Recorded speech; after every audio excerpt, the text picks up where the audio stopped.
Hey guys, it's Dave, and with Halloween so close, I figured this would be the perfect time to give you a recap of my horror Blu-ray DVD movie collection of 2017.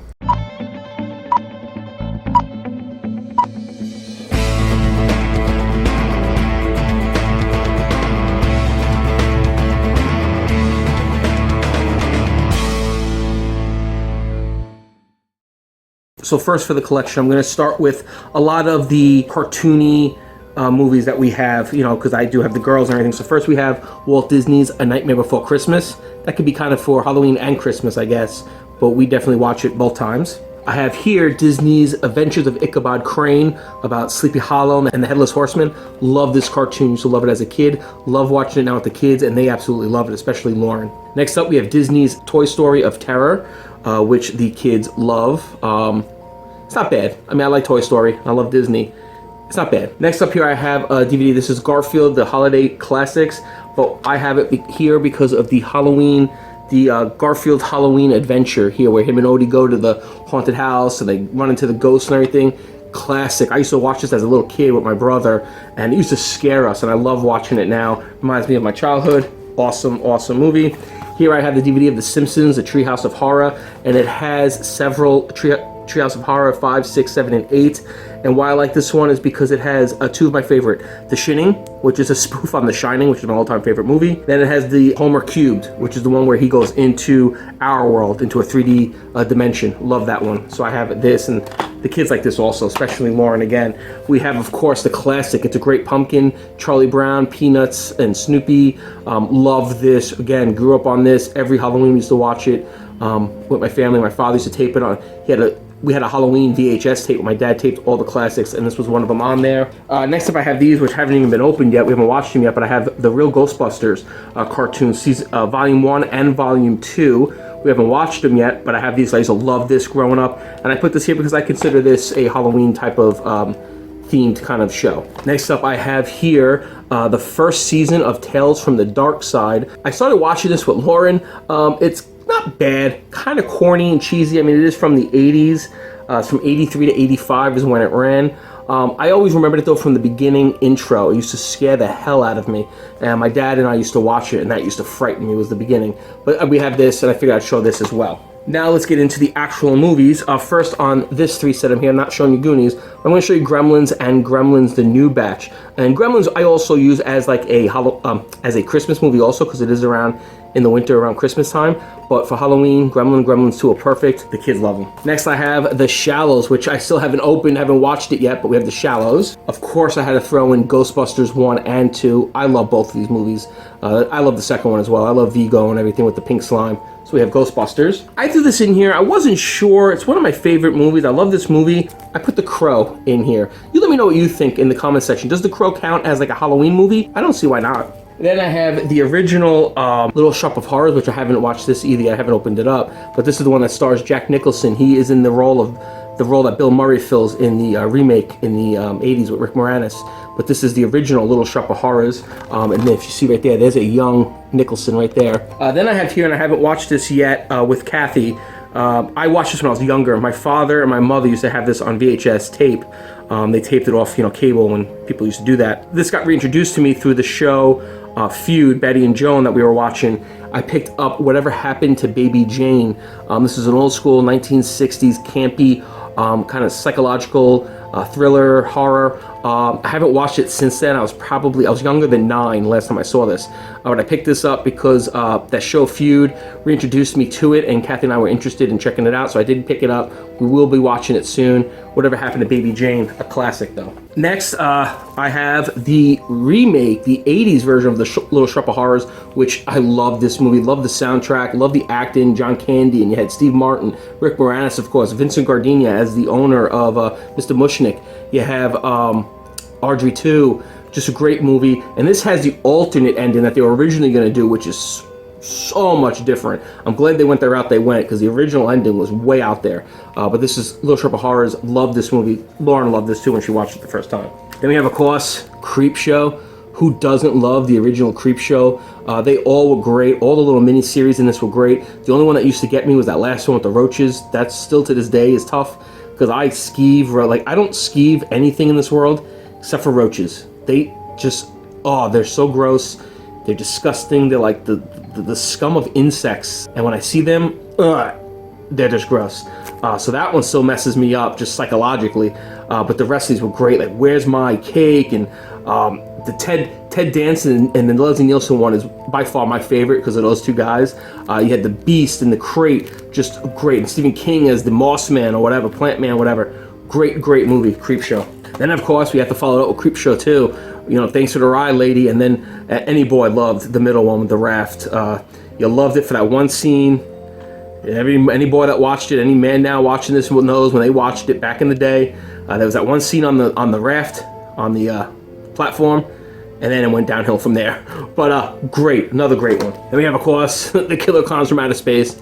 Love Killer Clowns. What, are you gonna knock my block off? Killer Clowns from Outer Space. Awesome campy movie. Speaking of which, we got the Monster Squad. Wolfman's got nards. Love the Monster Squad. Lauren watched it. She absolutely loved it. And I remember just watching it again. I hadn't seen it since I was like in my early teens, and just brought back so many memories. And oh man, I loved it. I love all this nostalgia type of movies. I love sharing them with the girls, especially I get to do it with Lauren, and I'm probably gonna get to do it again in another 3 years with Ash, so I can't wait. And I haven't opened it yet. I haven't watched it, this version. I mean, I've seen The Fog. I haven't seen it on Blu-ray, but this is The Fog, the original, the real one. This is a great movie. Again, I haven't seen it since I was a kid, but this is a great movie, The Fog. Then I have Alfred Hitchcock's The Birds. This is a great movie, old school. If you have not seen this yet, you have to go out and check out The Birds. It is a great psychological suspense thriller, awesome movie, The Birds. Highly recommend. I love anything Alfred Hitchcock, so I recommend anything he did, but definitely check him out. And his series, the Alfred Hitchcock series, it used to be on Netflix. I don't think it is anymore. Was a great series. Not as good as Twilight Zone, but up there. Next we'll go with the Alien quadrilogy, which has Aliens, Alien 3, and Alien Resurrection. Then we have The Fly. Jeff Goldblum's The Fly. Again, some of these you see haven't been opened yet because I haven't watched them yet. I haven't seen this again in ages, but always loved this movie. John Carpenter's Christine. Again, this is not open, haven't watched it yet on this version, but I used to watch this all the time when I was younger. It was one of my staples around Halloween. Love Christine, love this movie. Great movie. Then we'll go with 10 Cloverfield Lane.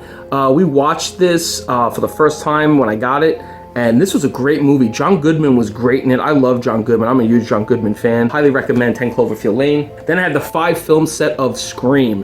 This has Scream, Scream 2, Scream 3, and then it has 2 separate movies, Still Screaming, which is an ultimate scary movie retrospective. Then they have Scream, the inside story about Scream. Wes Craven just came back and did it again with Scream and Ghostface. Great series of movies. Definitely check them out if you haven't. Then we'll go into Jaws. Don't care what anybody says. I don't think many people can deny this was a horror movie. This was a suspenseful thriller. And these are the ones that really get me because this could happen in real life. You could be in the ocean and a shark could eat you. These are the kind of movies that mess me up the most. Because this could actually happen. That's why, like in Creepshow, that one with the roaches skeeves the hell out of me because roaches are real. That could happen. You know, finding a beast in a crate or a man covered in moss isn't probably going to happen. This can. So Jaws is one of my probably top 5 of my favorite all-time movies is Jaws. Great acting, great directing, great storytelling, great movie, Jaws. Then we'll get into Stephen King's It. I love this movie. I have such a different feeling towards it now after seeing the new It, which is, I don't know, that is ranking up there as one of my favorite all-time movies. I love Tim Curry in this. Tim Curry's Pennywise is perfect for a TV adaptation of Pennywise and It, but in retrospect, when you watch the new It and then you think of this is very campy, very corny. Tim Curry out of it, the rest of it is meh. Tim Curry makes this, and he makes it perfect for television. I mean, it's a classic. Then I have the 10-disc set of Halloween. This has John Carpenter's Halloween, has Halloween 2, Halloween 3, 4, 5. Then it has Halloween The Curse of Michael Myers, Halloween H2O, Halloween Resurrection. Then it has Halloween 2007 remake of Halloween, then the 2009 remake of Halloween 2. So I picked up this set. It was on sale for a great price. I think it was like 30 bucks or 35 bucks. At Best Buy, they were having a sale. Picked it up, it's 10 disc, Blu-ray, have Halloween. Last but certainly not least, this, as of now, is my favorite all-time movie of all time. Now, the new It of 2017 is ranking up there. It's the first movie in a long time that I went several times in the movie theater to see. I haven't done that since The Dark Knight with Heath Ledger. It's The Shining. I have this 3 set of Stanley Kubrick, but I have The Shining on here. I love The Shining. The Shining is such a great, great movie. It's one of Stanley Kubrick's best, I think. It's psychological. It makes you think it could happen in real life. The cabin fever, the murder, the acting, the suspense. Shelley Duvall aside, who, you know, wasn't that bad in it. When you really look deeper into this story of The Shining and the making of it, and you see what Kubrick did to Duvall, you can understand why she looks and just, he drove her insane on this film. And I read the Stephen King book, The Shining, liked the book, liked the movie better, and I did not like the TV version of The Shining. This is a great movie. It's my favorite as of right now. Jack Nicholson at his best, but the new Stephen King's adaptation of It for 2017 might be right up there. I have to give it a little bit more time, but we'll see. But that was my movie collection so far for 2017. You might see a few things missing. Like, I really am trying to find the Blu-ray set of the Nightmare on Elm Street movies, since Freddy was always my favorite. And I want to find Child's Play, and I want to get Leprechaun, and I want to get Friday the 13th. So there are ones I still want to build on, but this is just my collection, and I've only started really building this horror collection in the last like year and a half, 2 years. So not so bad, I don't think. Let me know what you thought of the collection down below. Let me know if there's anything out there that I didn't mention that you suggest and you recommend to me. I will definitely check it out. Leave your comments below. If you like this episode, please like and share it. If you like what's going on here on the channel, you like the content, you want to keep up to date with it, subscribe, then hit the bell. That'll give you notifications of all of our videos. And you can find me on Facebook, Twitter, and Instagram at Everyday Geek TV. Thanks, guys. Have a good Halloween and be safe.